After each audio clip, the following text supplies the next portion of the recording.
Hallo Freunde der analogen Unterhaltung, willkommen bei Hunter and Friends oder auf der Kickstarter-Seite von Roll and Fight oder auch Prison Architect, denn wie es der Zufall so will, haben wir heute ein Interview mit Noralie Lubbers und Dávid Turczi, die beiden Designer von beiden Spielen, und da dachten wir schlagen einfach 2 Fliegen mit einer Klappe. Und reden einfach über beide Spiele und ein bisschen über die beiden, die uns jetzt auch schon zugeschaltet sind. Die müssten bei mir also hier links oben zu sehen sein.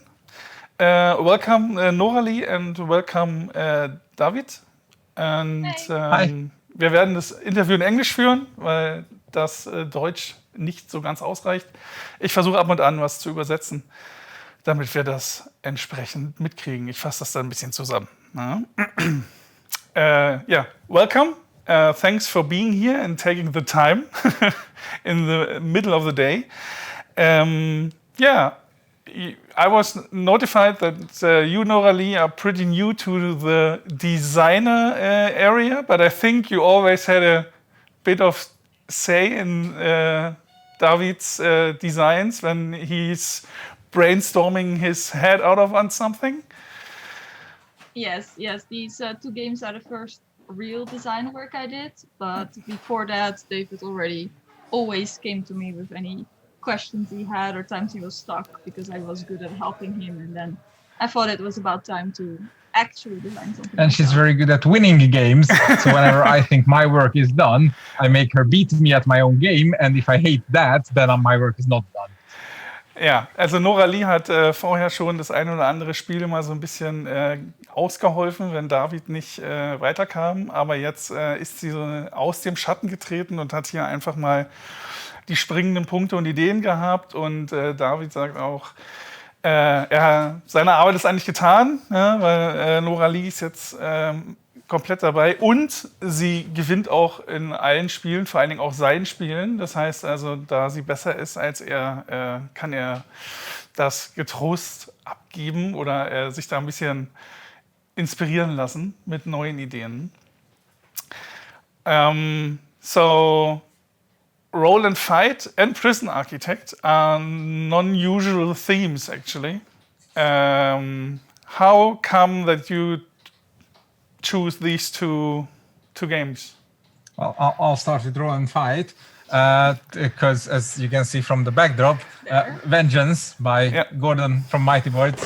He's a good friend and frequent collaborator of mine, and he approached me sometime last year saying, let's do something more with Vengeance. It's a cool theme. We can do more. We can reinvigorate the brand and run with it. Mm-hmm. And he's heard that I did a few unusual roll and writes and said, how could you do something very unusual roll and write with this? And the theme at that point was logged. It's gotta be a revenge movie in a box.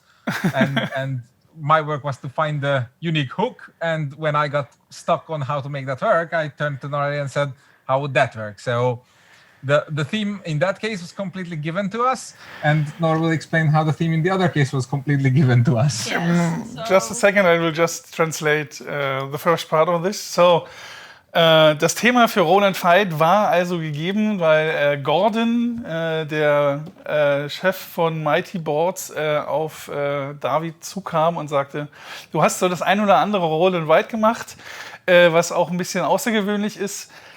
Vielleicht können wir hier doch mal ein bisschen zusammenarbeiten, weil Dávid auch schon so viele andere Projekte gemacht hat, wie Excavation Earth, soweit ich mich nicht irre.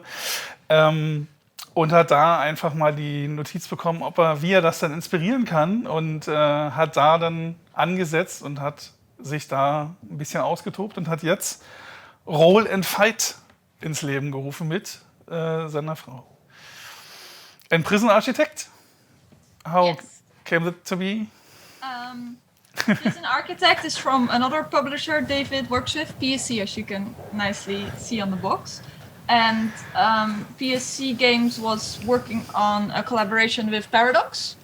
And Dávid got an email with a few possible titles that they might be able to get the IP from. And he asked me, hey, you actually play video games? Because he Unlike doesn't. me. which of these games is nice? And when he said Prison Architect, I was immediately like, oh yes, that one, because I really love it as a video game. And I immediately got some really nice ideas how to make a good board game out of it. So I started on that. I got all my ideas there, and David mostly helped streamlining it. Ja, cool. Ja, also Prison Architect war dann ähnlich. Paradox Entertainment hatte eine Kollaboration mit PCS-Spiele und hatte da dann angefragt bei Noralie, was man so machen könnte. Und nachdem die Titel so und die IPs durchgegangen worden sind, haben sie bei Prison Architect sozusagen Halt gesagt, ja, weil sie das selber gespielt hat und gut findet und hat da auch grundlegende Ideen gehabt, wie man das umsetzen kann. Und Dávid hat da ein bisschen dran rumgeschliffen, damit es ein bisschen feiner ist. Und da werden wir vielleicht später noch ein bisschen drauf eingehen. Maybe a normal question between you guys. You said you love video games. You have a favorite video game currently, or you are just playing if you just need to relax a bit? I play a lot of different video games. At this moment, I'm switching between my Nintendo Switch, a VR headset, a PlayStation, and my PC with where I actually play my games on. Okay. So I have... and that's just Wednesday so far. Yeah, so I play mostly the strategy like games on my PC, like Prison Architect, but also things like Civilization and stuff like that. And then on my VR headset, I play the VR games. On the Switch, I've been playing Stardew Valley and Graveyard Keeper a lot. And on the PlayStation, I've been playing the more RPG-like games like Assassin's Creed and The Witcher 3. Okay. And basically, I play everything. And So a lot of influences you can take creative things from, which is pretty good. You have a favorite video game, Dávid? Or you never play video games? I mean, I don't want to say I never played. And yeah, I mean, recently I was strongly resisting getting addicted to Dyson Sphere. And before that, we played Factorio together, which was yes, one of my favorites. But it's for me, it's more like a quick flare up of doing something for a week or two and then realizing, wait, I have to get back to my cardboard, and then I scuttle along. Cool. Roll and fight. Let's get back to the revenge movie in a box. Yeah. What is the unique part in Roll and Fight, where you noted that that's it? Because I know that a lot of people played Vengeance and they saw it more like a puzzle game. Was there something which you had also in mind, which was more like an annoyance and you needed to fix, or? Well, we didn't set out to fix Vengeance because Vengeance is certainly very popular. That's true. For some people, it met what they expected it should do. For some people, they didn't, and that's perfectly fine. But everybody that played Vengeance always praised the theme and the thematic integration, and basically, if you know. Forced to pick a negative that we could do, is not necessarily better but differently, is that people cited that at higher player counts, Vengeance got a little bit downtimey because every player had to solve their own puzzle one after another. That's true, yeah. And that, as you said, it was almost too smart for its own good. It was a great puzzle that starts with dice rolling and then gives you a million hammers and spanners to turn those dice into what you need it to do, and then figure out what's the maximum number of enemies you can punch and shoot with that. But because Gordon asked for a smaller, more condensed form of the game by making it into a roll and write, I felt that we need to get to the feeling of that revenge movie faster and more, in your face. Plus, I have this ever growing need of trying to reform the roll and write genre, because I believe they're great tools, but they don't all necessarily have to be roll a die tick 2 boxes on a bingo sheet or do some squares and call it a Yeah, day. that's true. Which is what, frankly, almost all of them do. And therefore, I set out saying, all right, the one thing that gives you the stress of a fight is real-time pressure. Therefore, the game has to be a real-time roll and write. And also, people didn't do that before, so yay, innovation. You found out why they didn't. Yes, and then I found out why they didn't, because it's surprisingly hard to draw anything on a paper while a clock is ticking. So the 3 hours later, I was still sitting in front, probably on this very table over various scribbles with a bunch of the red dice from Vengeance in front of me with the knives and the ninjas and the pistols, saying, how will this work? How will this work? And then entered Nor to give me the missing piece by showing me a similar but non-roll and write game that... Well, not similar, but a game that had one thing we could use. Yes, it's a form of a speed rolling mechanism. Speed rolling might be familiar to people from games like Escape, Curse of the Temple, or Project Elite, or anything Project that Elite says comes to mind. you have 2 minutes to roll, move, roll, roll, oh crap, shoot, repeat. But what this game, the Mystic Scrolls that Nor showed me did, was that it had... do you want to explain it? Yes. Go for it. So you're wizards that fight each other, and you had a shared pool of dice, and you had 5 dice each, and you had to roll the dice, and then when you rolled correctly, you could spend them on spells, and then you grabbed new dice from the pool. So when the pool in the middle would run out, that's when that was the timer actually. So that's when the game would stop, and you would be able to cast your spells. Which means it turned it, while it's still real time, it's no longer you have 2 minutes to roll dice. It becomes roll until everyone else has rolled faster than you and the pool is out. Yeah, well, and I immediately saw the potential in applying this to the I have to get through this dungeon of enemies before time not really time but pressure runs out, and then I needed some extra help from Nor translating all the smart dice puzzle ideas from Vengeance. Yes, because now we basically make you roll and save the dice on a few basic actions like attacking or moving, and then after you're finished rolling because the pool ran out, then you can specifically assign those actions to where you want to do them. Thus not having to draw anything on the paper while the clock is ticking and solving the age-old problem that everyone since Galaxy Trucker has been trying to solve, is how to enforce rules and system in a insane, the time-pressured environment. So, okay. Yeah. And Gave you the magic fix? Yes, she gave me the magic fix, and the once I translated the first 5 obvious ability tiles from Vengeance into slightly different ability tiles in Roll and Fight, and I was like, yeah, but the other 20 doesn't work. Then she sat with me until I had enough ammo to make a playable game. And by that time, I was basically a designer too, instead of just helping him. I mean, hours-wise, it was about the same effort and same unique thoughts that I put into it. So I was like, hey, you want to join me on this one too? And then we played it a few rounds with our friends, to tweak this, tweak that, figured out roughly what we should score for, and then gave a call to Gordon and Mighty Boards, and he poured in his love of the theme and the feeling that he wanted the game to give. And then he and the development team at Mighty Boards have since been working on, little balance of how many enemies should be on each board and the little details that will keep the fun going after the first few minutes. So let's see if I can get this all in German, because it was quite a lot. You asked a big question. Ja, I know.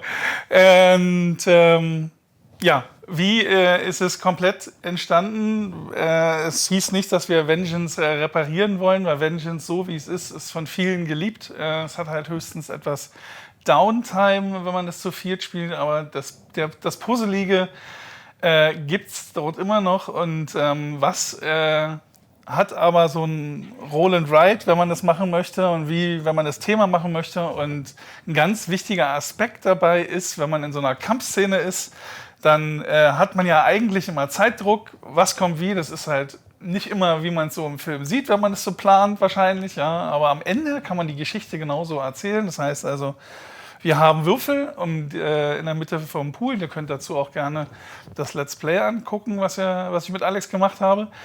Und man würfelt so lange und weist diesen Würfeln Fähigkeiten zu, bis die Würfel in der Mitte alle sind. Ja, und das war so der ausschlaggebende Punkt, den Noralie mit reingebracht hatte, denn sie hatte so eine Idee bei einem anderen Spiel gesehen, wo man Würfel immer aus der Mitte nimmt. Und zwar mit Zauberern, die sich so durch den Dungeon kooperativ zaubern oder bekämpfen, sagen wir mal. Und da war dann die Idee, man würfelt nicht gegen Timer. Also man kennt es ja so, dass man also 2 Minuten irgendwie würfelt, so wie bei Project Elite zum Beispiel. Dass man also eine Echtzeitphase hat und eine Planungsphase. Und so ist es dann hier auch bei Roll and Fight. Wir würfeln so lange, bis der Pool alle ist. Das ist dann sozusagen der Timer. Ja? Und so hat es halt angefangen, dass das schon mal die grundlegende Idee war. Dann wurden die ersten Teile von Vengeance so ein bisschen angepasst, damit sie halt den Würfeln entsprechen und dass man was machen kann.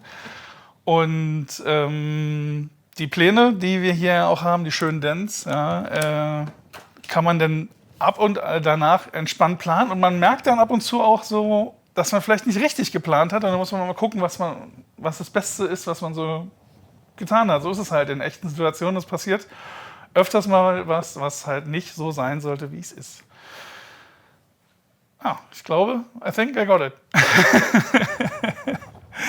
And I need to say that this is pretty much exhausting if you play the first time, because you try to be relaxed and try to assign things, and you look at the other board of the players, and they said, okay, I have 3 actions, and you have 7 or something. The moment where you need to start over. Can you give us a tip how to best start your first game of Roll and Fight? Yeah, well, don't try to be the fastest in the first round or two. Just look at the basic things you can do and just start rolling. Because the first game you start, it doesn't really matter yet if you win or not. You should just use the first game to get used to the mechanisms and the rolling and see if you understand how it works, and maybe just a round. So a best way to start is just the first round, just play. And then after the first round, everybody's like, and then start over. Yeah, that would be my practical advice as well. Play a round or 2, and then when everybody's like, okay, I'm comfortable rolling, and nobody wants to stop in the middle of 30 seconds saying, but what about? Then restart the game and then play for kicks. And if you're at least a little bit clumsy, use a dice tray to roll in, or anything like a deep plate or something that you don't frantically roll and you spend all your time diving that one die that you fell off the table. And please don't drop them off the table, yes. And also, the solo mode reproduces the time pressure quite well, while you don't have to worry about the other person having 7 more dice than you. So there's always the option of practicing. Yeah. Or just when nobody's looking, you just roll, like train your wrists. That helps there. Thank you. Ja, ich hatte halt gefragt, was so die ersten Schritte sind, wenn man mit Roll and Fight startet, damit man da gut reinkommt. Und die Antwort ist ganz klar, man muss einfach entspannt anfangen, sich vertraut machen mit den Mechanismen, vielleicht auch erstmal ohne Echtzeit spielen, dass man da ein Gefühl für bekommt, sodass, wenn alle sagen, sie sind damit einverstanden oder sie fühlen sich bereit, dieses Rennen um die Würfel anzutreten, dass man dann entsprechend starten kann. Und jeder Charakter spielt sich halt anders, da muss man halt auch einmal reinkommen, denn, um zu sehen, wie die Leute agieren, weil der eine schleicht mehr, der andere ist dann mehr so der Pistolero oder der Nahkämpfer. Und da muss man halt schon schauen, dass man die Sachen halt sieht. Man muss sich auch mit dem Board vertraut machen. Was gibt es? Weil hier neu in Roll and Fight sind ja Achievements auf den Boards, die man schaffen kann, die ja natürlich auch Punkte bringen. Und vielleicht macht man sich erstmal kleine Ziele, die man für sich erreichen möchte, dass man sagt, ja, damit bin ich zufrieden. Ob ich dann gewonnen habe am Ende oder nicht, das ist schon mal gut. Ja, und was noch gesagt worden ist, man muss halt so ein Handgelenk so ein bisschen trainieren, weil man ja doch eine Menge würfeln muss. Das heißt also, da kann man schon mal ein bisschen Übung haben. Das hilft ungemein auf jeden Fall. Ja, Roll and Fight. You said the famous revenge movie in a box. Do you have a favorite revenge movie or soundtrack you're running when you play the game? I mean, I'm partial to Tarantino movies, so for me, the obvious pick is Kill Bill. The Bride. Gordon's not here to say John Wick is his favorite, but John Wick is noted on the campaign, so yes, you see that clearly. Yeah, the influences are clear. And any other one you can think of? Don't really have a favorite. Nah. Yeah. Well, the series I do, but it's a different kind of revenge. Oh, no. Less sword fights. Well, there's a series called Revenge that's also about, well, revenge, but not in the same sense. Okay. Ja, ich hatte kurz gefragt, was denn so die Lieblingsfilme sind. Und bei Gordon vom Mighty Boards ist es John Wick, das sieht man auch ganz klar auf der Campaign-Seite. Bei Dávid ist es, er ist Tarantino-Fan, das heißt, alles, was in die Richtung geht, das bekannteste da ist wohl Kill Bill. Ich bin da so eher auf der Seite von Sucker Punch. Ja, das kann ich mir also auch immer gerne anschauen. Oder den Soundtrack im Hintergrund laufen lassen, hilft da auch ungemein, ja, um da noch ein bisschen mehr Atmosphäre zu kriegen. Natürlich, was mir noch aufgefallen ist vom Art Department her, wir haben hier so ziemlich alle Sachen, wenn Alex kurz mal umschaltet. Ich glaube, dann können wir hier so ein bisschen mal was zeigen. Das seht ihr auch im Let's Play. Wir haben ja also immer die verschiedenen Standorte, wo wir uns durchkämpfen. Und einige kommen einem da doch sehr bekannt vor. Da liegen blaue Drogen rum, könnte Mess sein, könnte irgendwie gekocht sein, könnte ein Truck sein. Hier haben wir die Kirche, das könnte der Preacher sein, theoretisch. Da hat sich das Art Department also sehr schön ausgetobt. Und da könnt ihr euch natürlich auch freien Lauf lassen. Roll and Fight, I just told them that the art department did a pretty good job on the dance, and there are so many Easter eggs in them that you're always smiling if you see something. And congrats to the art department on this case. Speaking of episode 1, there are 2 episodes. Because I didn't see, the only difference I saw were the characters, the bosses and the dens. Are there any differences in the boxes? Which is basically every single gameplay content. So the rulebook is the same. The dice are the same. and your empty player board is the same, but everything actual else is different. So yes. It's because people expect, roll and writes to be not very expensive and small and portable, but also scale well with player numbers and easy to add content. So the episodic structure is the perfect solution for that. Okay. How many players do both boxes support? Each box has enough dice for 4 players. Okay. And theoretically, if you have long arms and a big table, there's nothing stopping you from playing up to 8 players with 2 of them. Or just play with 8 players and have 2 dice pools. Oh, that's good. Always good. Yeah, just looking around, I can fit 6 players on this table, so would be a challenge if we would be able to. Ja, ich habe halt we'll see if this time next year we can have a 16-player or an 80-player world record table to pull the dice from. I take this for the next con we could be attending. Maybe we can talk something about it. Yeah.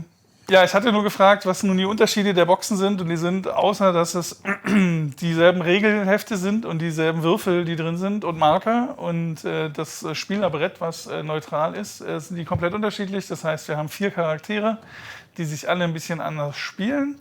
Sie sind aber so aufgeteilt, dass sie wohl ähnlich sind in den Boxen. Wir haben allerdings auch verschiedene Bosse und auch verschiedene Karten. Das heißt, also da habt ihr genug Abwechslung, da doppelt sich nichts. Da müsst ihr dann selber entscheiden, ob ihr beide haben wollt oder nur eine. to finish the talk about Roll and Fight, before we skip over to Prison Architect more, any plans or any future plans? Because Volume 1 and Volume 2, I can guess there might be a Volume 3, 4 or something. Yeah. Let me rephrase this. You have one idea you have in mind, which you can pitch for an expansion? All right, then I'll let Nor start. Yes. One, not all of them. Nor is the one with ideas around here. Always. Yeah, so he was making a few maps to play on Dance. You mean? Yeah, Dance. Dance. And he wanted some more ideas, and he actually wanted me to just generate some theme and some new concept. But instead of that, I came up with 4 new mechanisms on the den boards. Okay. Things like outside and inside and different floors. And that was obviously a bit too much for the first 2 episodes because it's already new. And it's perfect for any future stuff. So I hope that the Kickstarter goes well and we can start working on that. Yeah, I know the publisher wouldn't commit to anything at this point, but yes, should they ever ask, we'll be more than ready to deliver on more fights and more spatial puzzles to be solved in 30 seconds. And a lot more variation in the dance. Not that you said if the Kickstarter runs well, congrats, because it's already funded on after 1 hour or something. So I missed that in the beginning. So I think there is some interest in the game already, and let's hope so that we can see more of this kind of genre. Und ich hatte nur gefragt, ob es noch eine Idee gibt oder ob es da noch Ideen gibt, um das weiterzuführen. Und da war ganz klar ja. Und eine der Ideen ist halt noch ein paar Mechaniken auf den Den-Boards einzubringen, wie zum Beispiel Höhenunterschiede oder ähnliches. Vielleicht ja auch eine Kampagne, das ist ja immer gerne gesehen. Da lassen wir uns überraschen. Wir gucken erstmal, wie gut der Kickstarter läuft. Die beiden Boxen sind jetzt erstmal zu haben. Und da könnt ihr, wie gesagt, auch gerne unser Let's Play noch gucken. Und dann würden wir jetzt kurz noch mal ein bisschen weitermachen mit Prison Architect. Prison Architect, sage ich noch im Deutschen, haben wir wahrscheinlich auch als Prototyp da oder wird zu uns geschickt. Das heißt also, werden wir als Let's Play auch haben. Wann das allerdings kommt, das wird nicht am Start der Kampagne sein, die am 18. Mai startet. Da gibt es also dann bestimmt die ersten Informationen schon, die man sehen kann, wann wir unser Let's Play machen. Schauen wir dann einfach mal. Yeah, I just told them the Prison Architect starts at 18th of May, as I am informed, and there's a prototype already en route to us, so we can do a Let's Play. So the only thing I had was a press kit actually to look at. All right. And the first question I have, normally Prison Architect started as a single player game. And I think this goes up to 4 players, if I'm not mistaken. The board game is 1 to 4 players. But of course, as you say, the video game is a primarily single player experience. So one of my first questions to Nor when she said, let's make a board game out of this, was like, cool, but why will me, the non-video game multiplayer board game fan, be interested? Well, that was easily solved because instead of just being one person who builds their prison, we're now 1 to 4 people competing over who can make the best prison, the most profitable one, while also taking care the best of your prisoners. And the main way you do that together is all the rooms, the tiles, and the cards that come out. You bid for them, and it's some kind of simultaneous bidding. So it's not like you get 1 and then you bid for them, and then 2 and then you bid for them. No, you have a market. You can see what's out there, and then you have to decide for yourself how badly do you want the tile and how much are you willing to pay for it. But even if you don't get your first choice, you can always buy something. So it's the kind of bidding where you just bid for the thing you want most, but you can't actually miss out on a tile or a card or getting something. Okay. And that's the main interaction part of the game, and the rest of it is mostly simultaneous. And I think we might get a visitor in a few seconds. And I take the time and just translate the things. Und ja, ich habe halt gefragt, was ist also der Knackpunkt an Prison Architect, weil normalerweise ist das ja eher so eine Singleplayer-Experience, die man so am PC oder auf der Konsole hat. Und das Brettspiel geht hier natürlich von 1 bis 4 Spieler. Und es gibt, der Interaktionsboard dort ist ein Auktionsmechanismus, in dem man halt um die Teile, die man für sein Gefängnis haben möchte, entsprechend bietet. Man bietet also gleichzeitig, das heißt, jeder nimmt also sein Geld in die Hand und dann wird halt geschaut, wer das meiste geboten hat. Das heißt aber auch nicht, wenn man da nicht gewinnt, dass man dann gar nichts bekommt, sondern kann man sich dann natürlich als Zweiter oder ähnliches was aussuchen oder auch andere Räume entsprechend kaufen. Dann, I just saw that there's more a tile laying game, or that you build your auction of tiles and objectives, right? So you do have, and the objectives you do have, you need to take objectives, or everybody starts. Shall I show some? There is a prototype not far out of arm's reach from me, so just so you can realize, just so you can imagine it before it gets to you. So basically, there are. Ja, so. Ja, those are the tiles you bid for. Ja, also es ist alles Prototypen, was ihr hier seht. Das, and objectives you draw from a deck into your hand. There are various types of objectives. Certain of them require you to collect what we call tags, basically representations of the various facilities you provide to the inmates or the guards you deploy or that sort of thing, or blueprints, which require you to arrange specific tiles in different shapes. And you have a hand of these, and each round you have to commit to at least one of them, possibly two. And then at the end of the game, you score all the ones you committed to. And if you fail them, then you lose points. If you succeed, you gain points. Yeah, they give you a good direction on where you want to go. And before the cat runs away again, I just want to show that the box of Prison Architect is also... It's cat friendly. Yes. Try to do that with your video game. But be warned, cat is not included if you order the box.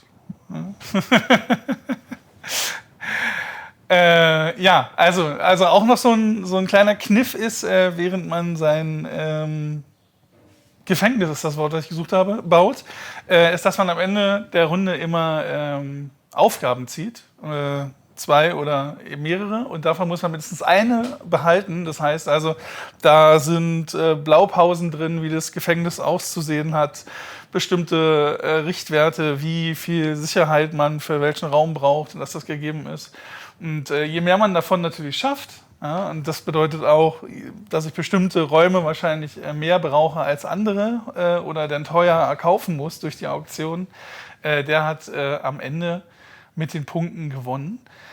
I saw that there was because what I found a little bit entertaining, I need to say, is that normally you play on a screen and you do have a similar kind of board actually available. Yeah! So, because we want the spatial puzzle of the tile laying to be as interesting as possible, it's done by lots of smart and subtle constraints, and one of those constraints is that you have a maximum size that you can have, and therefore it made perfect sense to have a frame on the table in front of you that shows how big your The cat. how big the whole thing can get. Can I move the frame actually? That's one thing. Yes, you can. We just limited that you have to fit in a 6x6 frame. We don't if we wanted it to be a fixed position, we would have given you a square grid. We didn't give you a square grid. We gave you an out of frame. So yeah, give the players some freedom so they think they have a choice. Plus to avoid having too important early game decisions on where you start. So. Cool. Ja, ich hatte noch gefragt, weil es ja ähnlich ist, weil es ja eher so ein Computerspiel ist. Ich hatte jetzt noch so ein Presskit schon gesehen, dass es so einen kleinen Rahmen gibt. Ja, das ist einfach nur eine Limitierung, wie weit man das Gefängnis also bauen kann in Höhe und Breite. Dieser ist aber variabel, das heißt also, man kann so ein bisschen, kann man noch hin und her schieben, ja, aber so ein paar Limits hat man dann doch, die man entsprechend einhalten muss. Fand ich auch eine ganz niedliche Idee. Und eine Sache, die ich eigentlich auch immer ganz niedlich finde beim Computerspiel, sind so diese kleinen Animationen, die man so hat von diesen ganzen Insassen. Ja?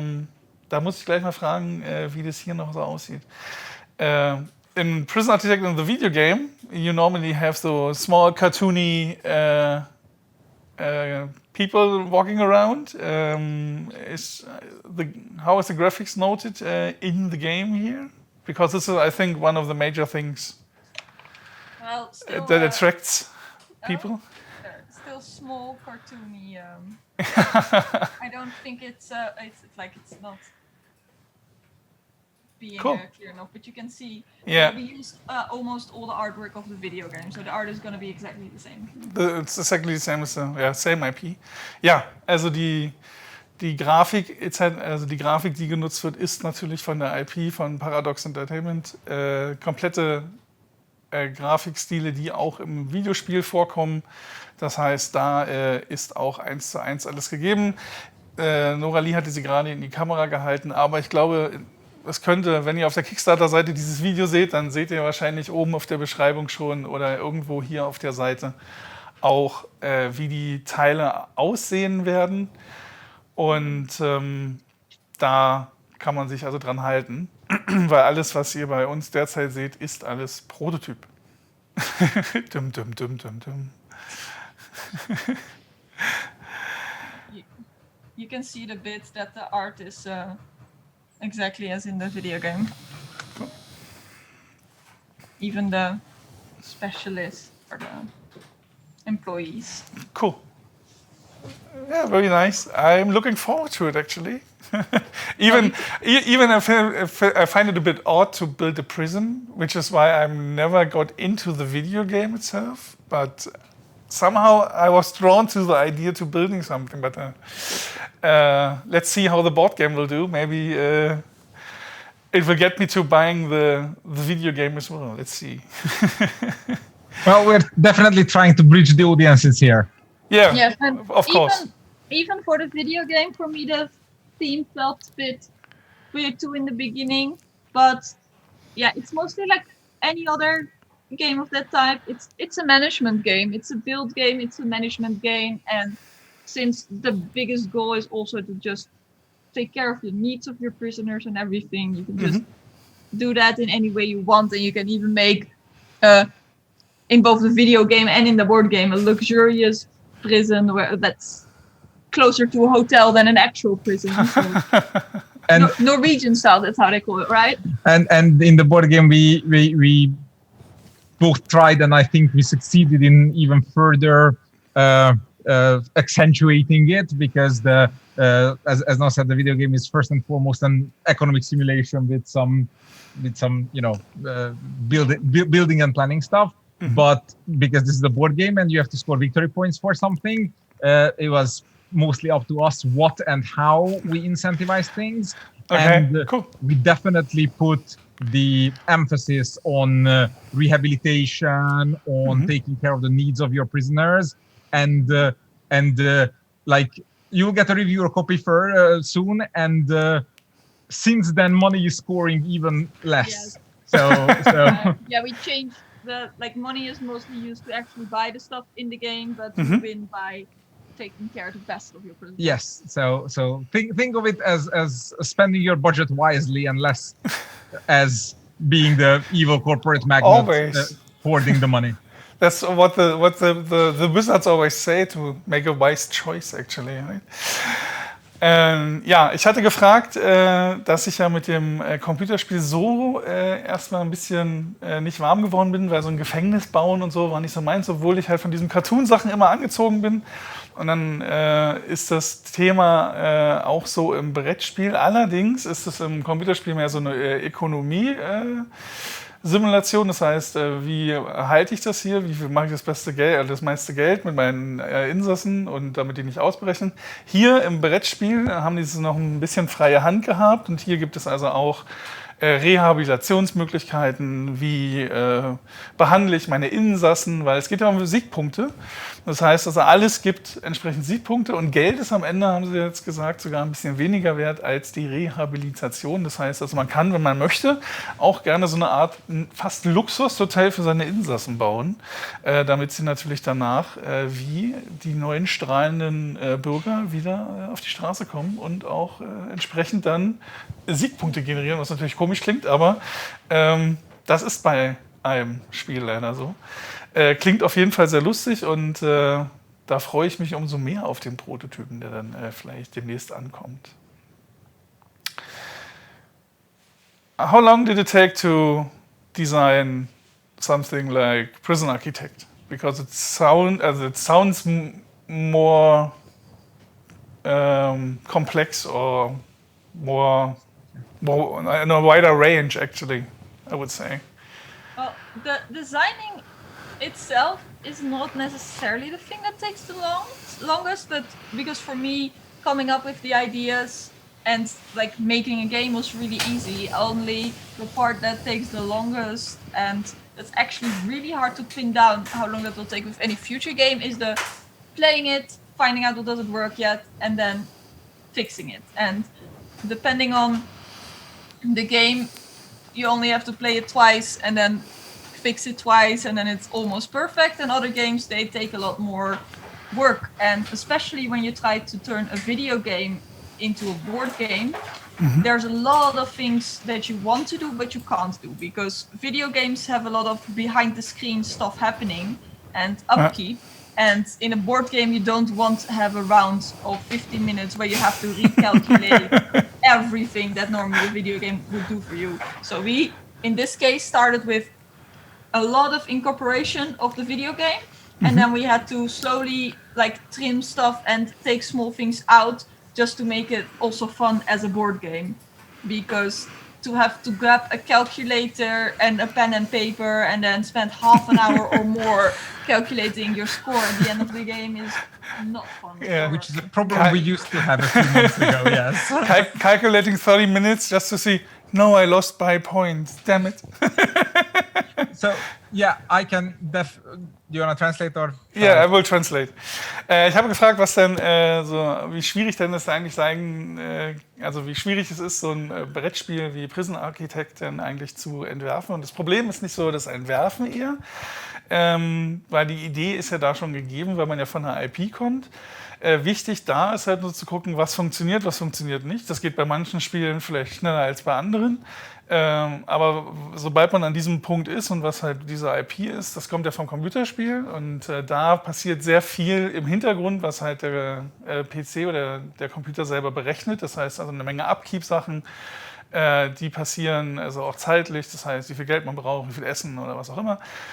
Und das sind ja so Sachen, die man im Brettspiel gar nicht haben möchte. Also Upkeep und so, das sind ja eigentlich Sachen, die immer stören. Ja? Das muss ja eigentlich so eher so ein bisschen fließend sein, dass man da halt auch mehr Spielfluss hat und nicht nur eine Rechenmaschine. Als wenn man dann kann man auch sich einen Abakus nehmen und Dinge von A nach B schieben. Da hat man wahrscheinlich genauso viel Spaß. Und das ist dann eher die Schwierigkeit hier gewesen, dass man das entsprechend zum Brettspiel geschafft hat und daraus halt dann ein Brettspiel gemacht hat, was halt einen schönen Fluss hat und am Ende nicht 30 Minuten braucht, um die Endwertung zu berechnen. Und das hat soweit erstmal funktioniert. You wanted to continue, Dávid? So I can definitely attest to that the original idea and the vision of how the bidding should work and how you should get tiles between I think the second play we've ever done back in last June or July and what's in your review or copy is like almost exactly the same. So Nora's original idea definitely came through there. Most of the effort, the playtesting and development team we've been spending on since was all about getting to the fun with less, because okay, you build these facilities, but why do you care where do you put them? How does that affect your strategy? And showing it not by numbers to avoid the Excel sheet situation at the end, was first a few small exploratory changes and then one big breakthrough, I think last November or something. So in total time, it took pretty much a year, which is, I feel, fairly standard for games this size where we have That's pretty fast, actually. Idea and a good team to work with. And we're still working on it now, of course. Yeah, Still of course. Things up and mostly making things more consistent. Yes, and once now we know what works and what people like, we want to make sure we don't leave anything in that's unnecessary and clutter and complications. So now it's all about clarity and, consistent experience. Yeah. So there's no score point in the game. There is, but now it's like what, 4 or 5 steps to score instead of the 7 or 8 that's in your review copy or the 40 that was in it last September. And it's easy to quickly see, and the score pad is just for adding up the numbers. Like any score pad, it's not like you have to calculate. Yeah, it. 5 Tribes has more scoring categories than Prison Architect right now. So. Okay, ja, und David hatte noch gesagt, das hatte alles angefangen. Das hat eigentlich nur, würde ich sagen, ein Jahr gedauert, bis sie das Spiel so weit hatten, dass es halbwegs okay war. Am Anfang war es natürlich noch ein bisschen grob. Das Einzige, was so gepasst hat, war der Auktionsmechanismus. Der war schon immer da, aber es gab nach und nach einfach Punkte, wie wir es auch schon davor gesagt haben, die weggefeilt worden sind.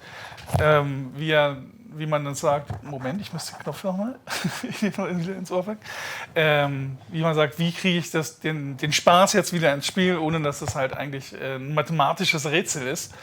Und wie kriege ich es auch so abgebildet, dass es Leute anzieht, die vielleicht mit Brettspielen nicht so viel zu tun haben. Wie mache ich es halt einfach verständlich, Ikonografie, Dinge, einfache, bestimmte Sachen, die dann nicht so viel Sinn machen, einfach rauszunehmen, dass wir jetzt am Ende so bei 5 Punkten sind, die dann am Ende Punkte bringen. Ja? Und eins davon sind natürlich diese Objectives, und mit diesen Objectives und dem Auktionsmechanismus hat man einen Weg gefunden, wie man das Spiel interaktiv und auch ein bisschen gestaltet, wo man vielleicht sich ein bisschen drum kämpft, um Dinge zu bekommen, während man halt eigentlich noch ein nettes kleines Gefängnis baut. Neat little prison is something when I translated actually.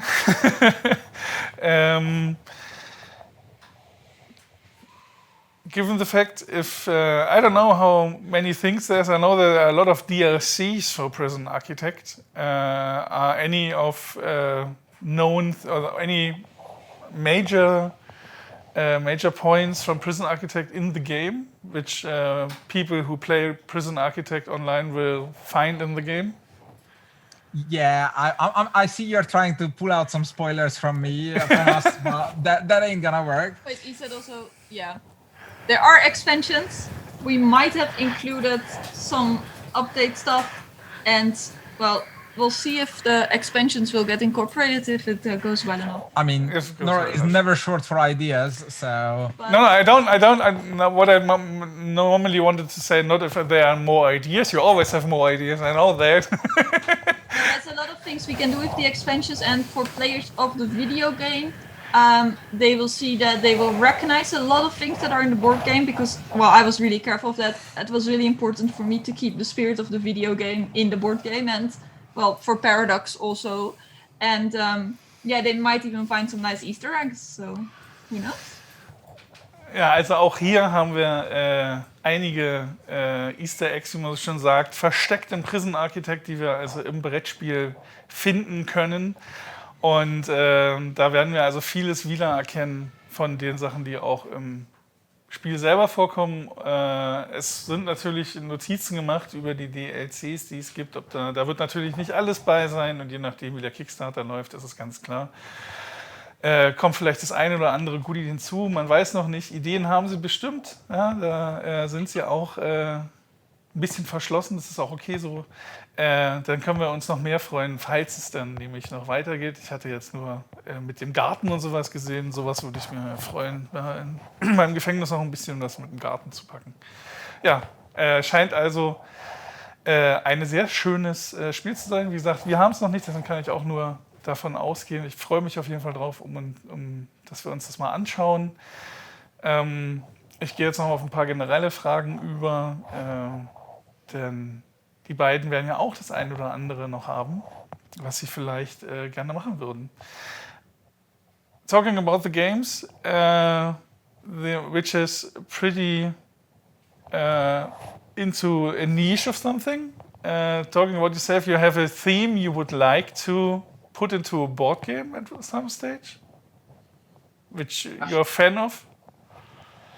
Like, are you asking for a particular IP or just like anything? You can use an IP, or you can try to explain something you want to do. Maybe if you think about going to Pluto or something, maybe if this is your goal, then that's fine as well.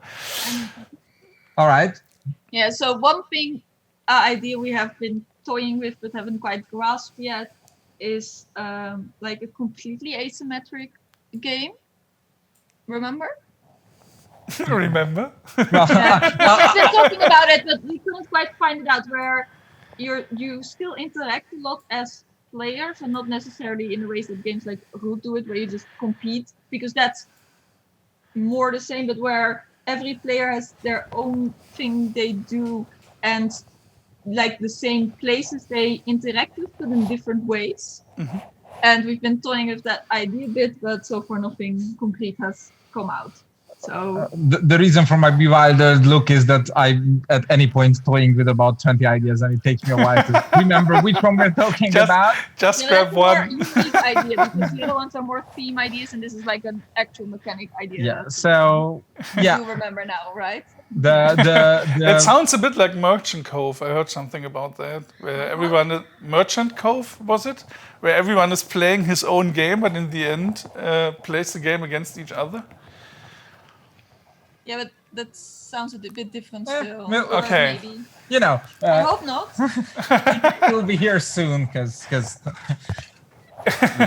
lovely game. I played it in a very early iteration, so I'm waiting to see how the final one looks there. Yeah, me too. So I mean, I'm involved at any point in dozens of games at various stages, some theme inspired, some mechanism inspired. So it's hard to pin down what's that one thing that interests me, but you know. Yeah, but if you could take a theme right now, maybe not out of the games you already have, which you think is missing.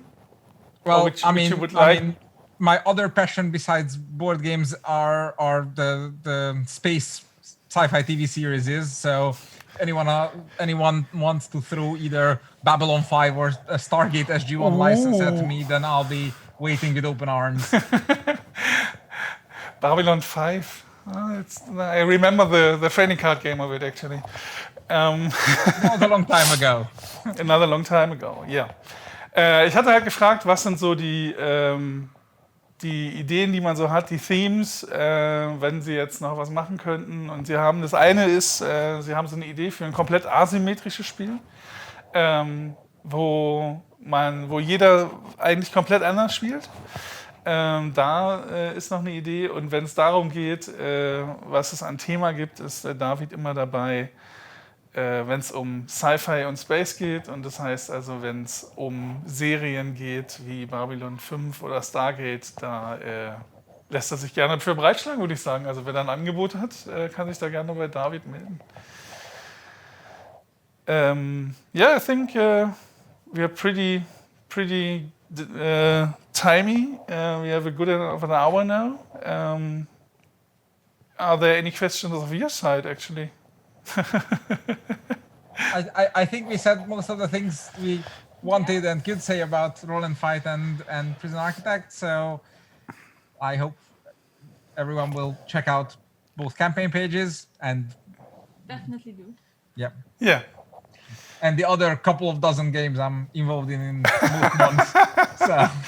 Yeah, we will see, because I think that's one a month probably, with all the solo mechanisms I have another you're one doing. launching tomorrow between the two games, so never a dull day. Ja, also Dávid ist nie untriebig. Er hat sehr viele Eisen im Feuer, wie man so schon sagt, auch Da gibt es noch ein weiteres Spiel, was derzeit in Kickstarter läuft, aber wir sind hier für Roll and Fight. Roll and Fight ist natürlich das Vengeance-Spiel in der Box. Da könnt ihr gerne auf die Kickstarter-Seite gehen. Wir haben hier über Prison Architect geredet. Das gibt es entsprechend auch im Kickstarter ab 18. Mai oder je nachdem, wann ihr das Video seht, ist das auch schon live. Und da kann man sich also austoben. Und damit sind wir eigentlich am Ende des Interviews und wir sagen danke. I say thank you for being here, Noralie and Dávid. It was Thank nice you. having you. Thank you too. And see you soon. I hope. Definitely. Maybe at Spiel. Let's see, hopefully. Bye.